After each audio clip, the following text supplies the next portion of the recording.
ಅದು ಒಳ್ಳೆ ವಿಚಾರನ? ಅದು ನೀವು ಗಂಭೀರವಾಗಿ ತಗೋಬೇಕಾ, ಅಥವಾ ಅವನೇನೋ ಮಾತಾಡ್ತಾ ಇದ್ದಾನೆ ಅಂತ ಅದನ್ನ ಗಂಭೀರವಾಗಿ ತಗೊಳ್ತೀರಾ? ನನಗೆ ಹೇಳಿ ಸ್ಮಿತಾ ಅವರೇ ನೀವು. ಸರಿ, ಇವಾಗ ಆಯ್ತು, ಭರತ್ ರೆಡ್ಡಿ ಅವ್ರಿಗೇನೋ ರಾಜಕೀಯ ವೈಷಮ್ಯ ಇರಬಹುದೇನೋ, ಬಟ್ ಈ ಸತೀಶ್ ರೆಡ್ಡಿ ಯಾರು? ಜನಾರ್ದನ್ ರೆಡ್ಡಿ ಅವರೇ, ಈ ಎಲ್ಲಾ ವಿಚಾರ ಏನು ಗಲಾಟೆ ಆಯ್ತು, ಬ್ಯಾನರ್ ವಿಚಾರದ್ದು, ಅವ್ರ ಪಾತ್ರ ಏನಿತ್ತು ಅವತ್ತು? ಏನಾಯ್ತು ಎಕ್ಸಾಕ್ಟ್ಲಿ ಸತೀಶ್ ರೆಡ್ಡಿ ಅವರ ಸುತ್ತಮುತ್ತ? ಅವ್ರ ವರ್ತನೆ ಬಗ್ಗೆ ಮಾಹಿತಿ ಕೊಡಿ ನಮ್ಗೆ. ನೀವು ಹೇಳಿದ್ರಲ್ಲ ಅವ್ರದಪ್ಪ ಗ್ರಾನೈಟ್ ಅವಾರ್ಡ್ ತಗೊಂಡಿದ್ದಾರೆ ಅಂತ ಹೇಳಿ. ಆ ಗ್ರಾನೈಟ್ ಒರಿಜಿನಲ್ ಓನರ್ ಬಂದು ದೇವರೆಡ್ಡಿ ಅಂತ ಹೇಳಿ, ಬಳ್ಳಾರಿಯಲ್ಲಿ ಬಹಳ ದೊಡ್ಡ ಮನೆತನ. ಸ್ನೇಹದಲ್ಲಿ ದೇವರೆಡ್ಡಿ ಜೊತೆ ನಾರಾಯಣ ರೆಡ್ಡಿ ಅವರಿಗೆ ಸಂಬಂಧ ಇಲ್ದಂಗೆ ಅವ್ರು ಸೈನ್ ಮಾಡಿಕೊಂಡು ಎಂಟೈರ್ ಗ್ರಾನೈಟ್ ಪ್ರಾಪರ್ಟಿನ ಅವ್ರ ಹೆಸರಿಗೆ ಟ್ರಾನ್ಸ್ಫರ್ ಮಾಡಿಕೊಂಡು ಆ ಮನುಷ್ಯ ಇವತ್ತು ಸತ್ತೇ ಹೋಗ್ಬಿಟ್ರು. ಅವ್ರಿಗೆ 3 ಹೆಣ್ಮಕ್ಳು. ಆ ಹೆಣ್ಮಕ್ಳು ಮಾಡಿದ ಹೋರಾಟ ನಾನು ನಿಮಗೆ ನಿಮ್ಮ ಮಾಧ್ಯಮ ಸ್ನೇಹಿತರಿಗೆ ಕೇಳಿದ್, ನಿಮ್ಮ ರಿಪಬ್ಲಿಕ್ ಟಿವಿನಲ್ಲಿ ಕೂಡ ಅವತ್ತು ನಿಮ್ಮ ರಿಪಬ್ಲಿಕ್ ಟಿವಿ ಇನ್ನೂ ಸ್ಟಾರ್ಟ್ ಆಗಿತ್ತು ಇಲ್ಲೋ ಗೊತ್ತಿಲ್ಲ, ಕೇವಲ 2 ವರ್ಷದ ಹಿಂದೆ ಕೂಡ ಅವರು ಬೆಂಗಳೂರಿಗೆ ಬಂದ್ರು, ಗವರ್ನರ್ ಹತ್ರ ಹೋದ್ರು, ಡಿಜಿ ಹತ್ರ ಹೋಗಿದ್ದಾರೆ, ರಾಷ್ಟ್ರಪತಿಗಳ ಹತ್ರ ಹೋಗಿದ್ದಾರೆ, ಕೋರ್ಟ್ಗೆ ಹೋಗಿದ್ದಾರೆ. ಆ 3 ಹೆಣ್ಮಕ್ಳು ಕೂಡ ನಮಗೆ ನ್ಯಾಯ ಮಾಡಿ ಭರತ್ ರೆಡ್ಡಿ ಕುಟುಂಬದಿಂದ ನಮಗೆ ಪ್ರಾಣಹಾನಿ ಇದೆ, ನಮ್ಮ ಆಸ್ತಿಗಳನ್ನ ಅವ್ರು ಹಾಕೊಂಡ್ಬಿಟ್ಟಿದ್ದಾರೆ ಅಂತ ಹೇಳ್ಬಿಟ್ಟು ಇಡೀ ಆ 3 ಹೆಣ್ಮಕ್ಳು ಕಣ್ಣೀರು ಹಾಕುವಂತ ಇಡೀ ಬಳ್ಳಾರಿ, ಬೆಂಗಳೂರು, ಡೆಲ್ಲಿವರೆಗೂ ಹೋರಾಟ ಮಾಡಿದ್ದಾರೆ. ಅದು ಅವರಪ್ಪನ ನಾರಾಯಣ ರೆಡ್ಡಿ ಅವರ ಹಿಸ್ಟ್ರಿ. ಒಂದು.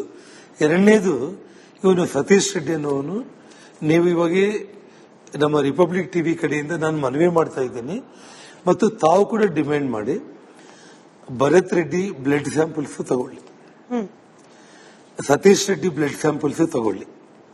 ಆ ಬ್ಲಡ್ ಸ್ಯಾಂಪಲ್ಸ್ ಅಲ್ಲಿ ಡ್ರಗ್ಸ್ ವಿಚಾರದಲ್ಲಿ ಕರ್ನಾಟಕ ರಾಜ್ಯ ಬಿಟ್ಟು ಈ ರಾಜ್ಯದ ಮುಖ್ಯಮಂತ್ರಿಗಳಿಗೆ ನಾನು ರಿಕ್ವೆಸ್ಟ್ ಮಾಡ್ತಾ ಇದ್ದೀನಿ, ಆ ಬ್ಲಡ್ ಟೆಸ್ಟ್ ರಿಪೋರ್ಟ್ಗಳನ್ನ ಪಾರದರ್ಶಕವಾಗಿ ತಗೊಳ್ಳಿ.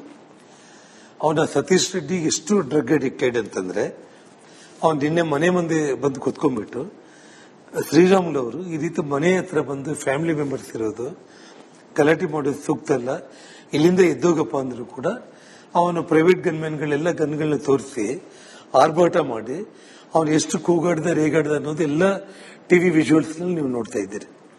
ಇವ್ರ ನೇಚರ್ ಏನಂದ್ರೆ ಅಪ್ಪ ಮಕ್ಕಳದು ಈ ತರ ಮಧ್ಯವರ್ತಿಗಳನ್ನ, ರೌಡಿಗಳನ್ನ ಕುಡಿದು ಪ್ರೈವೇಟ್ ಗನ್ಮೆನ್ಗಳನ್ನ ಇಟ್ಟು ಅವನ ಮನೆ ಮೇಲೆ ಕಳಿಸಿದ್ದಾನೆ.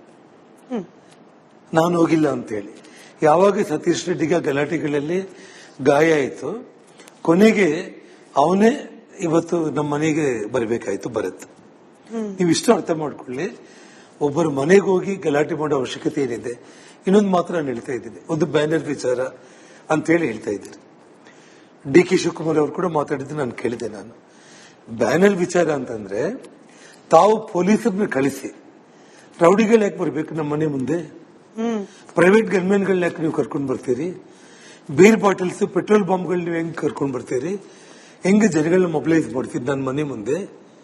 ನಿಮಗೆ ಕಾನೂನು ಮೇಲೆ ಗೌರವ ಇದ್ದಿದ್ರೆ ಒಬ್ಬ MLA ಆಗಿ ನಿಮ್ದೇ ಸರ್ಕಾರ ಇಟ್ಕೊಂಡು ಬ್ಯಾನರ್ ಕಟ್ಟೋದೇ ವಿಚಾರ ಆಗಿದ್ರೆ ಕಾನೂನುಬದ್ಧವಾಗಿ ನನ್ನ ಮನೆ ಮುಂದೆ ನೀವು ಬ್ಯಾನರ್ ಕಟ್ಟಬೇಕು ಅಂದ್ರೂ ಕೂಡ ಮುನ್ಸಿಪಾಲಿಟಿ ಅಧಿಕಾರಿಗಳು, ಪೊಲೀಸ್ ಅಧಿಕಾರಿಗಳನ್ನ ಕಳಿಸಿ ಬ್ಯಾನರ್ ಕಟ್ಟಿಸು. ಯಾರು ಬೇಡ ಅಂತ ಇದ್ದಾರೆ? ರೌಡಿಗಳು ಬರ್ತಾರ? ಸತೀಶ್ ರೆಡ್ಡಿನ ಕಳಿಸ್ತೀರಾ ನೀವು?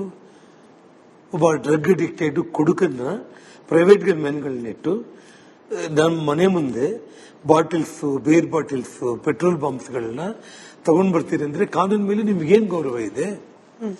ನೀವು ಅದೇ ಬ್ಯಾನರ್ ಆಗ್ಬೇಕು ಅಂದ್ರೆ DK ಶಿವಕುಮಾರ್ ಅವರೇ, ನೀವು ನಿಮ್ಮ ಶಾಸಕರಿಗೆ ಬುದ್ಧಿವಾದ ಹೇಳ್ಬೇಕಾಗಿದ್ದೇನೆಂದ್ರೆ, ಬ್ಯಾನರ್ಗಳು ನಿಮ್ಮ ಕಾಂಗ್ರೆಸ್ ಕಾರ್ಯಕರ್ತರು ತಗೊಂಡ್ ಬಂದು ನನ್ನ ಮನೆ ಮುಂದೆನೋ ನನ್ನ ಮನೆ ಮೇಲೇನೋ ನೀವು ಕಟ್ಟಬೇಕು ಅಂತ ಆಗಿದ್ರೆ ಕಾನೂನುಬದ್ಧವಾಗಿ ಮುನ್ಸಿಪಾಲಿಟಿ ಅಧಿಕಾರಿಗಳು, ಪೊಲೀಸ್ ಅಧಿಕಾರಿಗಳನ್ನ ಇಟ್ಟು ಇದು ನಾವಿಲ್ಲಿ ಬ್ಯಾನರ್ ಆಗ್ತಾ ಇದ್ದೀವಿ, ಕಾನೂನುಬದ್ಧವಾಗಿ ಇದು ಪಬ್ಲಿಕ್ ಪ್ರಾಪರ್ಟಿಯಲ್ಲಿ ಆಗ್ತಾ ಇದ್ದೀವಿ, ನಿಮ್ಮ ಮನೆಯಲ್ಲಿ ಆಗ್ತಾ ಇಲ್ಲ ಅಂತ ಹೇಳ್ಬಿಟ್ಟು ನೀವು ಮಾಡಬೇಕಾಗಿತ್ತು. ನನ್ನ ಮನೆ ಮುಂದೆ ನೀವು ರೌಡಿಗಳನ್ನ, ಪ್ರೈವೇಟ್ ಗನ್ಮೆನ್ಗಳನ್ನ ಇಟ್ಟು ಕಳಿಸಿದ್ರಿ ಅಂದ್ರೆ ನಿಮ್ಮ ಉದ್ದೇಶ ಏನು? ಜನಾರ್ದನ್ ರೆಡ್ಡಿ ಅವರೇ, ಶ್ರೀರಾಮುಲು ಅವರು ಕೂಡ ಇದನ್ನ ಪದೇ ಪದೇ ಹೇಳ್ತಾ ಇದ್ದಾರೆ. ಟಾರ್ಗೆಟ್ ಇದ್ದಿದ್ದೆ ಜನಾರ್ದನ್ ರೆಡ್ಡಿ ಹಾಗೆ ಶ್ರೀರಾಮುಲು. ಸ್ವಲ್ಪ ಯಾಮಾರಿದ್ರು ಕೂಡ ನಿನ್ನೆ ಇಬ್ಬರ ಹತ್ಯೆ ಆಗ್ಬೇಕಿತ್ತು ಅಂತ ಹೇಳಿ. ಬಟ್ ನನ್ನ ಅನುಮಾನ, ಇಬ್ಬರು ನಾಯಕರು, ಶಾಸಕರು, ಮಾಜಿ ಸಚಿವರನ್ನ ಯಾರೋ ಬರ್ತಾರೆ, ಹೊಡೆದಾಕ್ತಾರೆ, ಕೊಲೆ ಮಾಡ್ತಾರೆ, ಅಷ್ಟು ಸುಲಭ ಇದೆಯಾ? ಈ ಧೈರ್ಯನಾದ್ರೂ ಯಾರಿಗಾದ್ರೂ ಬರ್ಲಿಕ್ಕೆ ಸಾಧ್ಯನಾ ಅಂತ? ಸ್ಮಿತಾ ಅವರೇ, ಏನಮ್ಮ ನೀನು ಒಬ್ಬ ಮಾಧ್ಯಮದಲ್ಲಿ ಅಷ್ಟು ಕುತ್ಕೊಂಡು ಮಾತಾಡ್ತಾ ಇದ್ದಿ. ಇವತ್ತು ಮುಖ್ಯಮಂತ್ರಿಗಳನ್ನ, ಈ ದೇಶದ ಪ್ರಧಾನಮಂತ್ರಿಗಳನ್ನ, ಸಾಕ್ಷಾತ್ ಮಹಾತ್ಮ ಗಾಂಧಿ ಅವರನ್ನ ಕೊಲೆ ಮಾಡಿರುವಂತ ಘಟನೆಗಳು ನಡೆದಿರುವಂತ ದೇಶ. ಅವರೆಲ್ಲ aunty social element sir. But ನೀವು ಮಾತನಾಡ್ತಿರೋದು ಒಬ್ಬ ಶಾಸಕನ ಬಗ್ಗೆ, ಮುಖ್ಯಮಂತ್ರಿಗಳು, ಸರ್ಕಾರದ ಪ್ರತಿನಿಧಿ ಬಗ್ಗೆ. ದೇಶದ ಆಳಿರುವಂತ ಪ್ರಧಾನಮಂತ್ರಿಗಳು, ಪ್ರಧಾನಮಂತ್ರಿ ಪದವಿಯಲ್ಲಿ ಇರುವಂತವರು ಎಂತ ಘಟಾನುಘಟಿಗಳನ್ನೇ ಅಲ್ಲ. ನಾನು ಹೇಳ್ತಿರೋದು ನಿಮಗೆ ದೇಶದ ಪ್ರಧಾನಿ ಆಂಟಿ ಸೋಷಿಯಲ್ ಎಲಿಮೆಂಟ್ ಆಗ್ತಾರಮ್ಮ. ಅಲ್ಲ, ಅವ್ರನ್ನ ಕೊಲ್ಲೋಕ್ ಬಂದವ್ರ ಬಗ್ಗೆ ಸರ್ ನಾನು ಹೇಳ್ತಾ ಇರೋದು. ಕೊಲ್ಲೋಕ್ ಬಂದವ್ರು ಆಂಟಿ ಸೋಷಿಯಲ್ ಎಲಿಮೆಂಟ್ಸ್. ಬಟ್ ಈಗ ನೀವು ಮಾಡ್ತಿರೋ ಆರೋಪ ಒಬ್ಬ ಶಾಸಕ ನಾರಾ ಭರತ್ ರೆಡ್ಡಿ. ನೀವು ಮಾತಾಡೋ ಪ್ರಕಾರ ಇಂದಿರಾ ಗಾಂಧಿ, ಮಹಾತ್ಮ ಗಾಂಧಿ ಇವರೆಲ್ಲ ಆಂಟಿ ಸೋಷಿಯಲ್ ಎಲಿಮೆಂಟ್ಸ್ ಅವರು. ಅದೇಮ್ಮ ನಾನು ಹೇಳ್ತಾ ಇರೋದು.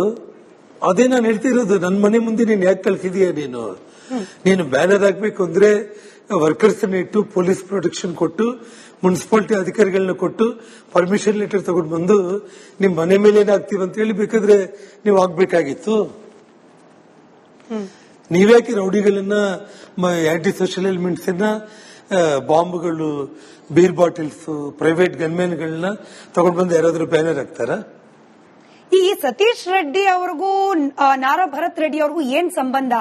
ಯಾಕೆ ಅವ್ರಿಬ್ರು ಕ್ಲೋಸ್? ಬಿಸ್ನೆಸ್ ಪಾರ್ಟ್ನರ್ಸ್ ಅಥವಾ ರಾಜಕೀಯ ಸಲಹೆಗಾರ ಏನಾದ್ರು ಸತೀಶ್ ರೆಡ್ಡಿ ಅವ್ರು ನಾರಾ ಭರತ್ ಅವರಿಗೆ?